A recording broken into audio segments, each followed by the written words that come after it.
দাঁড়ান একটু ইয়া করে মেকআপটা সেই করে দিয়ে হ্যাঁ এমন তুলেন।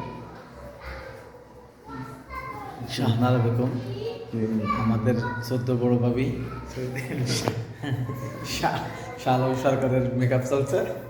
আপনারা একটু দেখেন যে আগামীতে আপনার নতুন একজ্যাক্ট তারকা পাবেন, একদম নতুন চকচকে একটা তারকা আসবে আপনাদের সামনে। শালম সরকারের গান তো শুনতে নতুন শালম সরকার, এটা বিশেষ করে দেখে রেখেন যে আগামী ভাই প্রোগ্রাম করবে ভাই আপনার এই তো 32 তারিখে।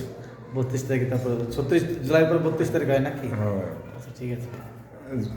ডুয়াজিল্যান্ডে। আচ্ছা, ঢোল তবলা আছে তো ভাই? হ্যাঁ হ্যাঁ, তো আমরা যে পরিমাণ বাদ আসছি, আপনার তো আপনার ই করে ভাই, লোকজন করে দিতে না এই যে আমার সাথে এই যে ভিডিও করতেছে সেই আছে। মাছ ধরতে রেখে ভাই। মানে শাহরুখ সরকারের সেই একটা ফেস, আল্লাহ তাকে দেয় তারা আবার চায়, ঠিক আছে। শালা কি করবো আর। আল্লাহ তুমি এটা দোয়া কবুল করো, আমি